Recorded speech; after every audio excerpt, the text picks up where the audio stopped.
So this car needs a lot of things done, but the first thing we're going to start with is a leaky brake line that's in the rear, next to the rear subframe.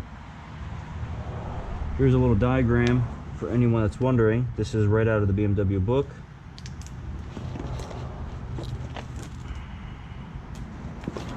And you're only going to need one already pre-bent brake line with the threads on the sides at the ends. We got an extra pack because we're probably going to need some more, and a junction piece right here for 3/8.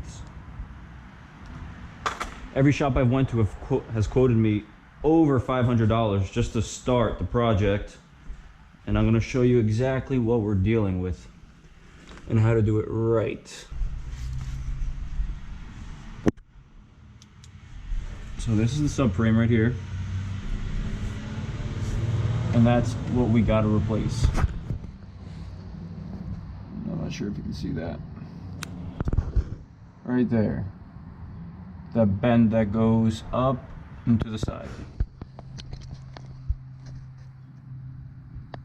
Right there. This is a common brake line to fail, so I bet there's a lot of other people that need to replace it too, with no videos online.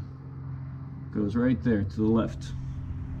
Held in by that one little clip, and you can see there's a nice leak going on around here, right on the subframe. This line goes all the way to the left side and follows this pattern right here. They go down and then go into the fender up to the master cylinder around here, and then go all the way to the ABS unit.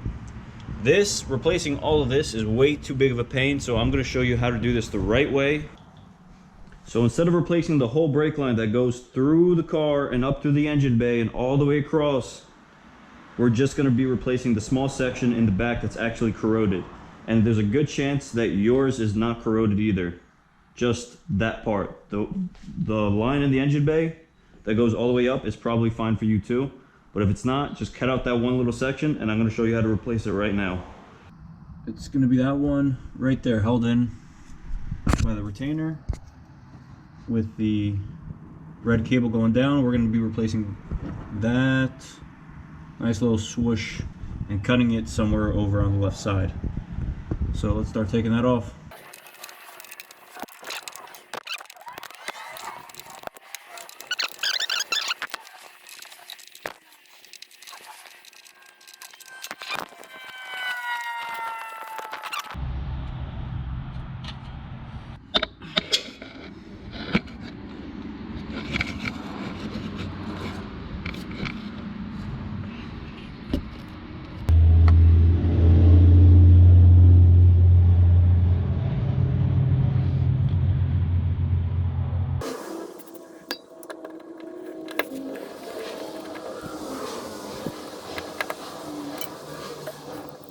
So I got the line loose right here. So now we're just gonna cut this maybe right there. Make sure you clean your line and make sure there's no other corroded parts anywhere near where you're gonna clean, or anywhere down the rest of the car. So this spot looks pretty good. We're gonna cut it right here and rip out the corroded part, the corroded line, and replace it.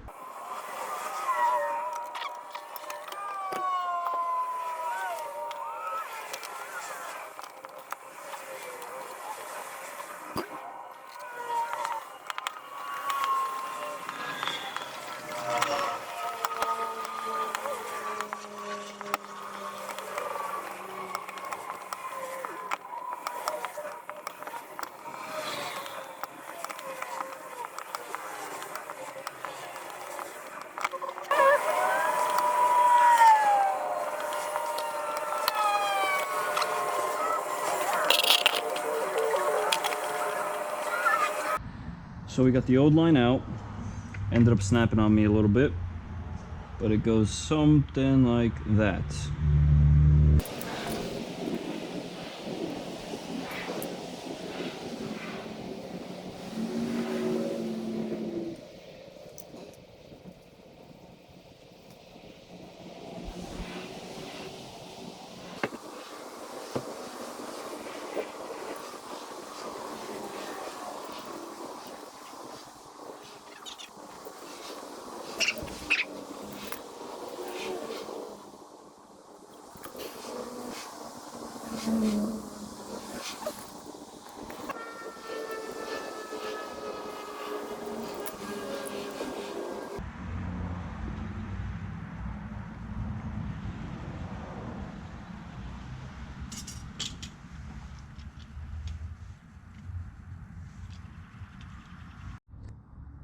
Okay, day 2. So here's the update.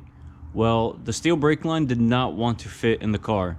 My specific brake line fits over the rear subframe, so it is incredibly hard to take out without removing the subframe. So here's the steel line that I attempted to put in the car. It just, even though we bent it absolutely perfectly into shape, exactly like the original, it just does not want to fit underneath the subframe. So what I did was I replaced this, and I got a copper brake line that is more bendable by hand. I got one that already had the fittings already on. It was around 18 inches long, and I just stuck that underneath the subframe, which was a lot easier, and I bent it to shape. Now it was a little short, so I ended up having to get another little extension around 7 inches, which I'm going to show you the whole setup right now so you don't have any questions. Alright, so here's the first half of the setup. This is right where I set the 7-inch extension, the one with the red flag on it.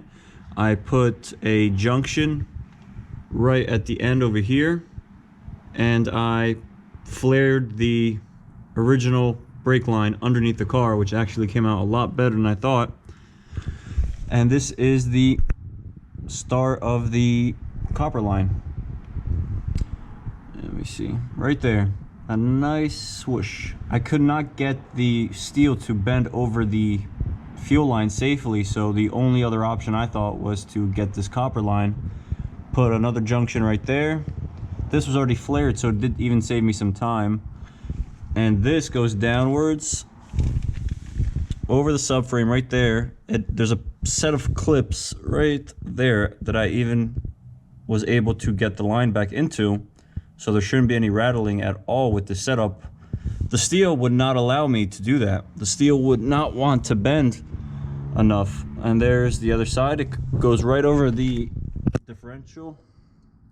Right there. Yep, and it goes all the way over to the end right there. This side does look a little suspicious, but trust me, I took my time and I threaded it in correctly, so I'm really not worried. So now, the last thing to do is to pump the brakes and see if we got a leak.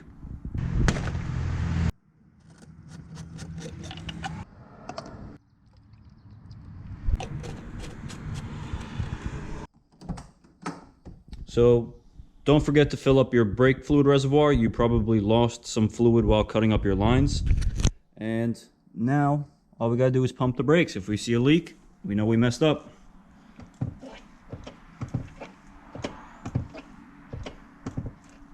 It already feels a lot more solid than before.